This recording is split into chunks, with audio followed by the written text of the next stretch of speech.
In this video, I will show you the real code behind attraction, a system so powerful that it will change every interaction you have with women from this day forward. You have been lied to your entire life. Society gives you a map that leads to a dead end. People tell you to be a good man. Your parents probably taught you to be polite and respectful. All the movies show the nice guy who eventually gets the girl. This is a fantasy designed to keep you manageable and harmless. We humans often accept these stories without question. He thinks that being nice is a currency.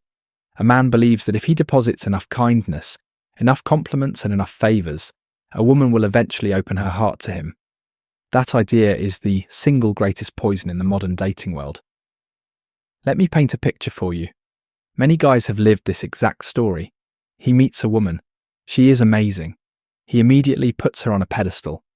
This woman becomes the centre of his world. She has a problem with her car. He is the first one there to help. She needs someone to talk to after a hard day at work. He listens for hours, offering a supportive shoulder. He buys her gifts. He pays for dinners.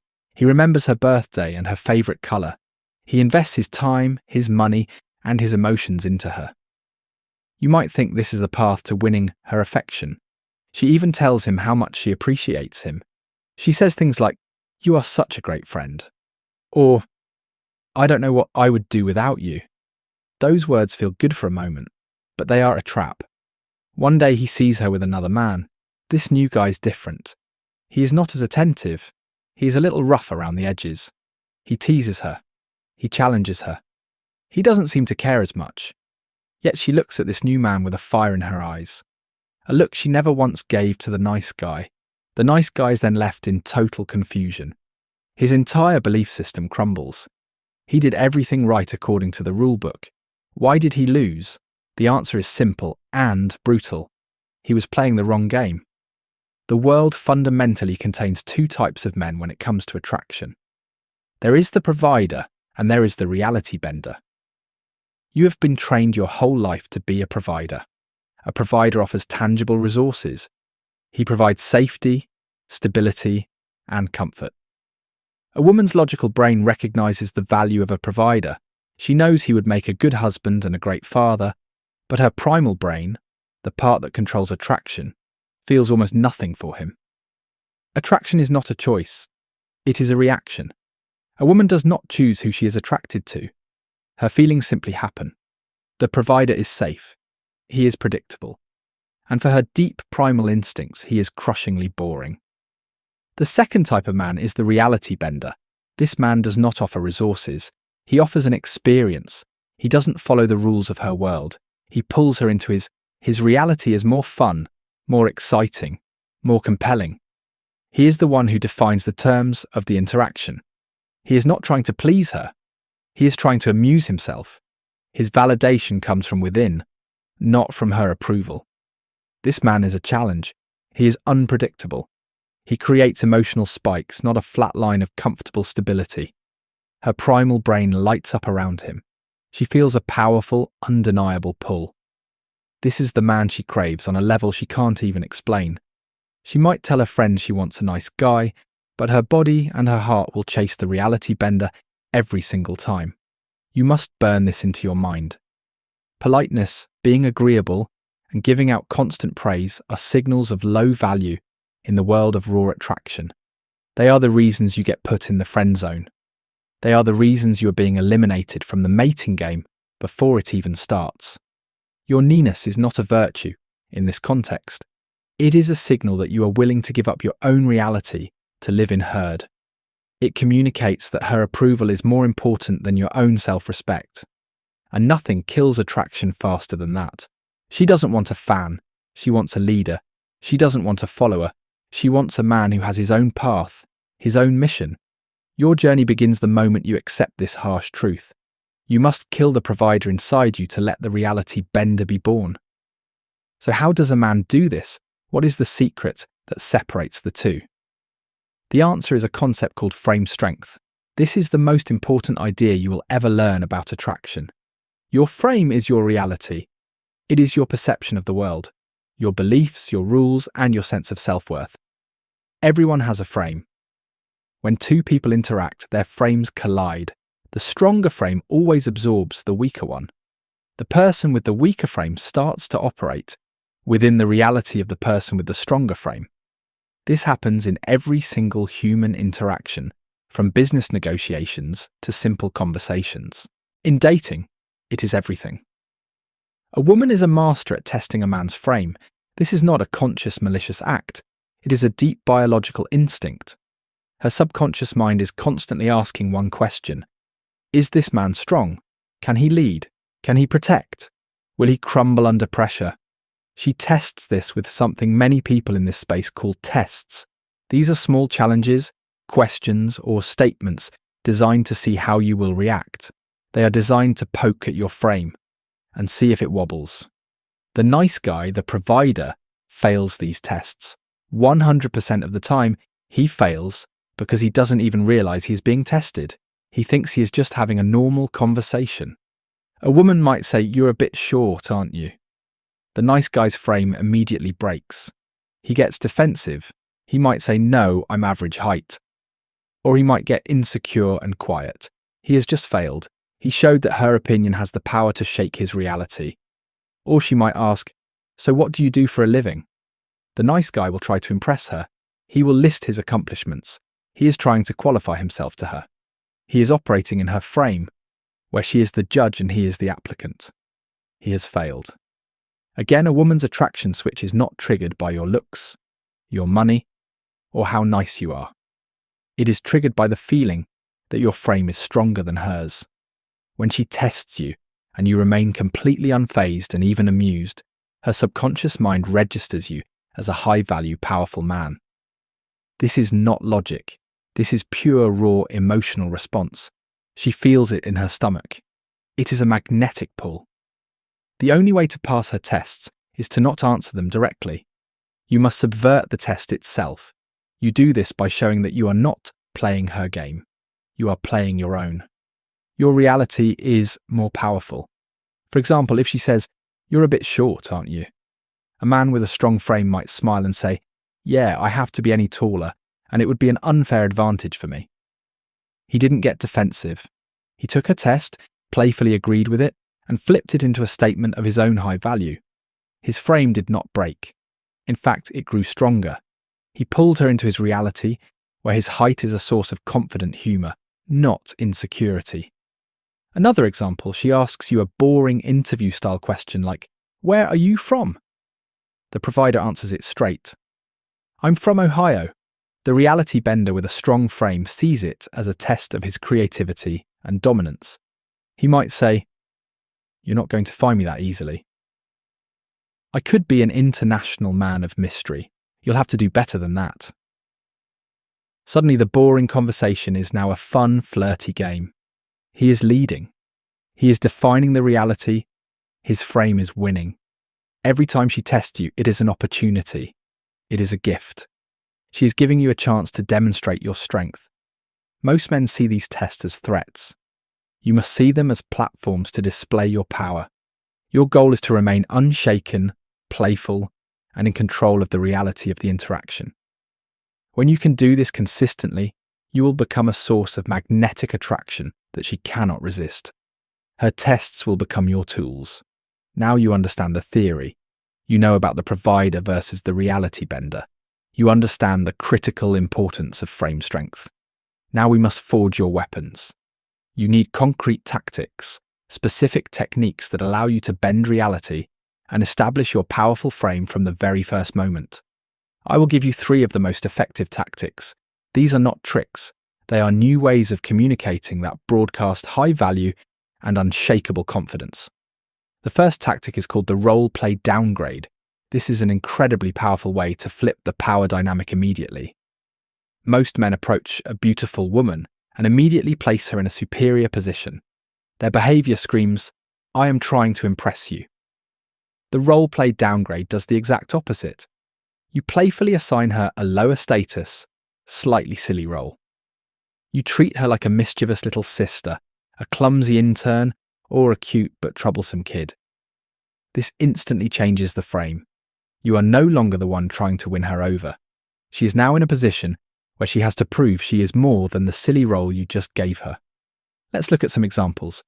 Imagine you are talking to a woman at a bar and she is being a little sassy or challenging. A normal guy might get intimidated or try to argue. You, however, will use the role-play downgrade.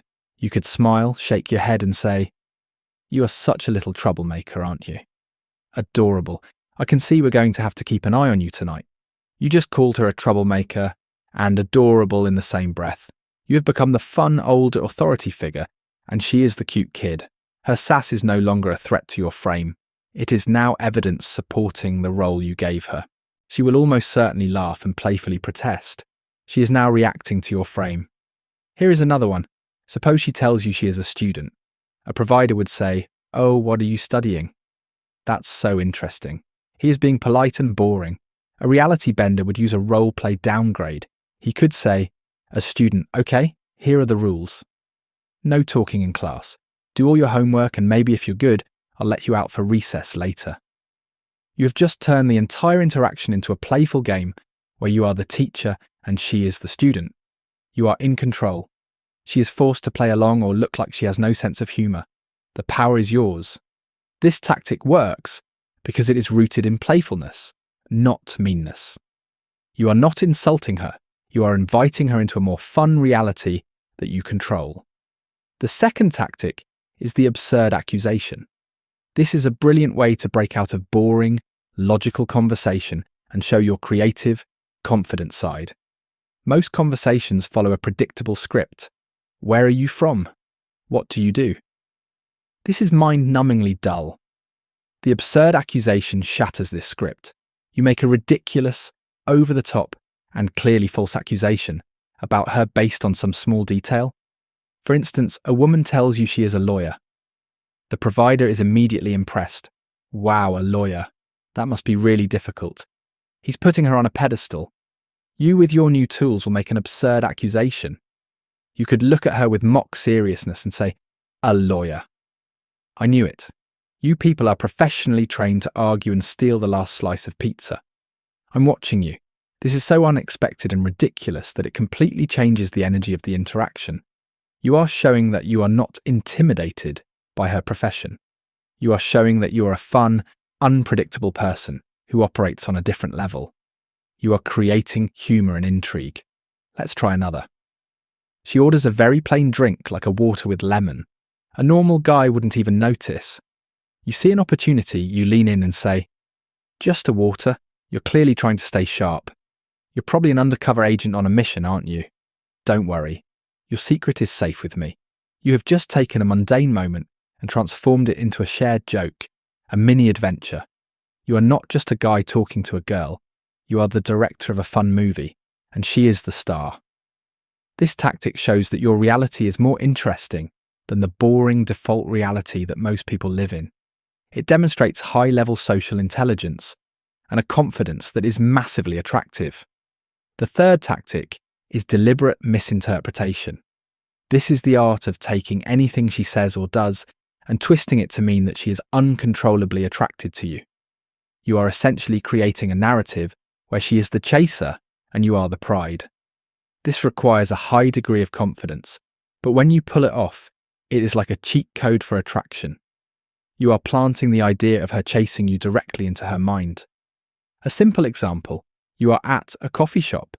A woman standing near you looks in your direction for a split second. She was probably just looking at the menu behind you. It doesn't matter. You make eye contact, smile and say, "Hey, I appreciate you checking me out. But let's at least get a coffee first." I'm not that kind of guy.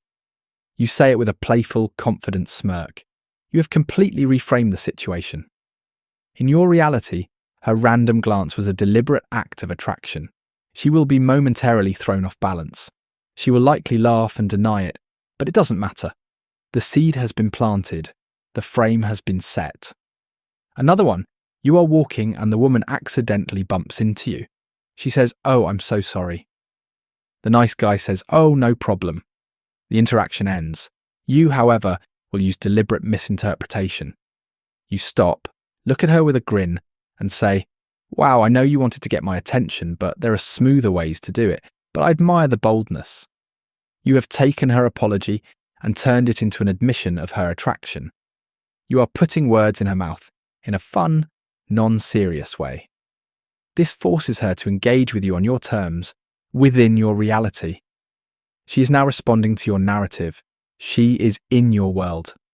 These three tactics, role-play downgrade, absurd accusation, and deliberate misinterpretation, are your new tool.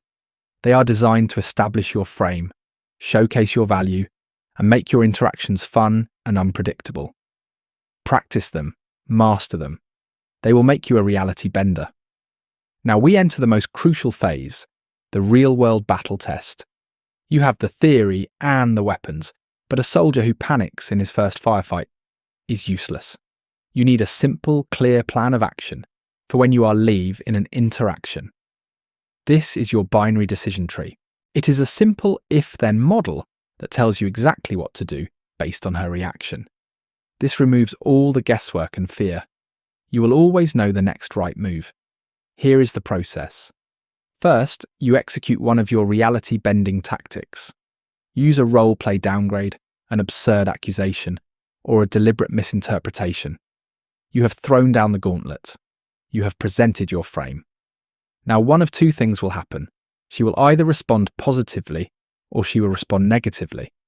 That is it. It is a binary outcome. Let's analyze the first part.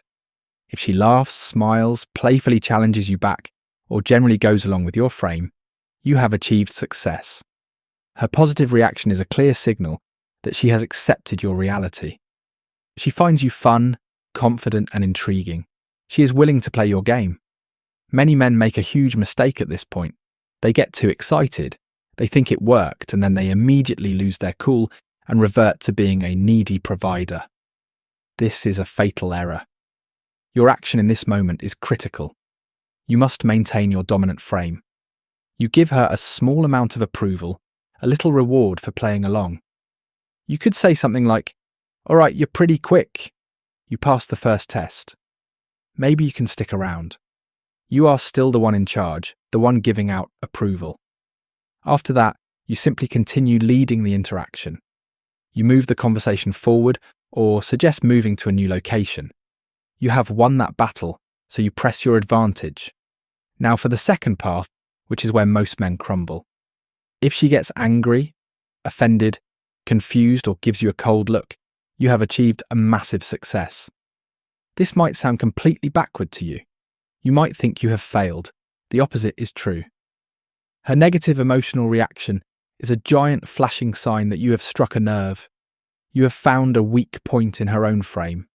You have poked her reality so hard that it shook. This is an incredible opportunity to demonstrate immense strength.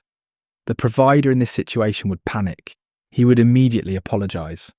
"Oh, I'm so sorry. I was just kidding. I didn't mean to offend you." This is the absolute worst thing you can do. Apologizing is the ultimate surrender of your frame. It communicates, "My reality was wrong. Your reality is right. Please forgive me for challenging you." You instantly lose all the power and attraction you might have built. So what is your action when you get a negative reaction? You must follow this rule without exception. You never ever apologize for your frame. Instead, you do the opposite. You double down on your confidence. You remain completely calm. You might even smile a little, as if you find her reaction interesting or amusing. You look her in the eyes, and in a calm, curious tone, you diagnose her reaction. You could say, "Whoa, it looks like I really hit a nerve there." Or, "Wow, that's a really strong reaction to a little joke." Interesting. This is a master-level move. You are not attacking her. You are acting like a psychologist observing a fascinating patient. This puts immense pressure on her. She is forced into self-doubt. Her brain will start spinning. Why did I get so angry? Maybe I am too sensitive. He seems so unfazed. He must be really confident. While she is lost in her own head, questioning herself, your frame remains solid as a rock. You have not budged. You have demonstrated that her emotions have no power over your reality. This is an incredibly powerful display of masculine strength. She might not like you in that exact moment, but her subconscious mind will register your unshakable frame, and the deep, powerful attraction will begin to grow.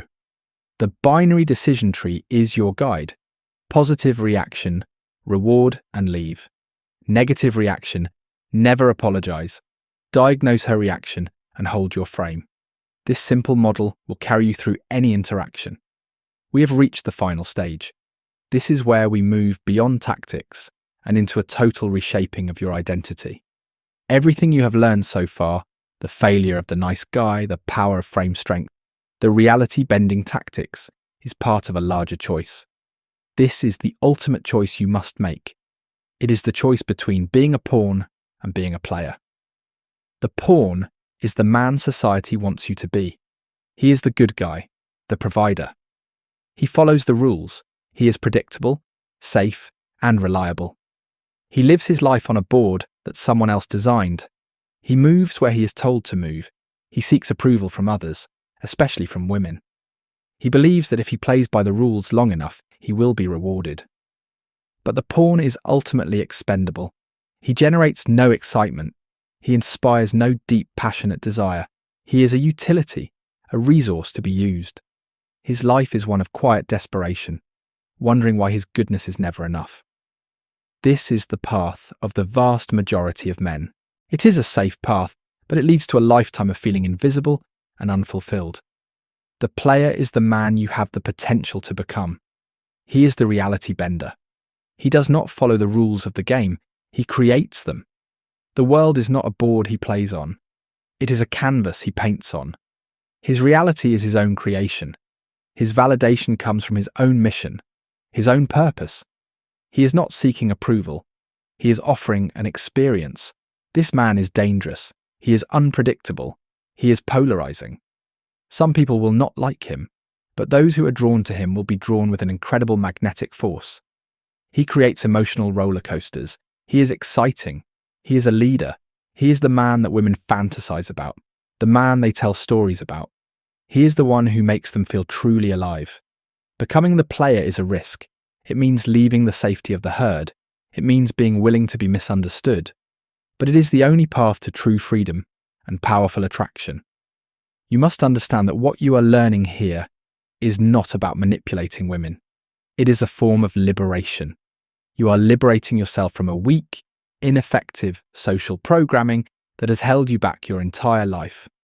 And in a strange way, you are also liberating the women you interact with.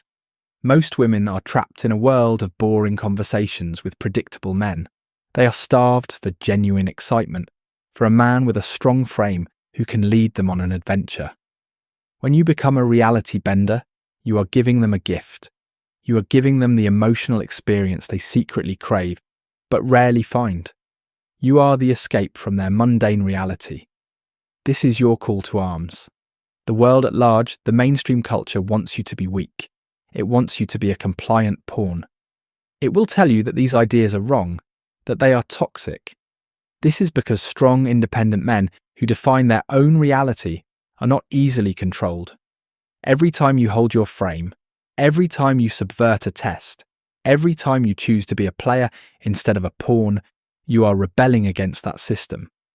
This is more than just dating advice. This is a new code for living. Your journey starts now. This choice is in front of you. Every single day, in every single interaction.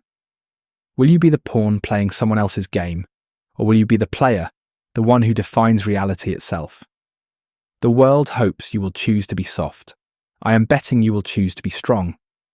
Liking this video is your first declaration of war against the old system.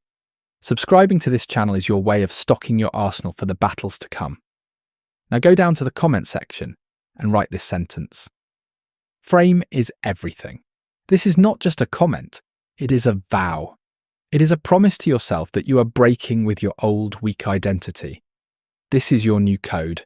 Now go and execute it.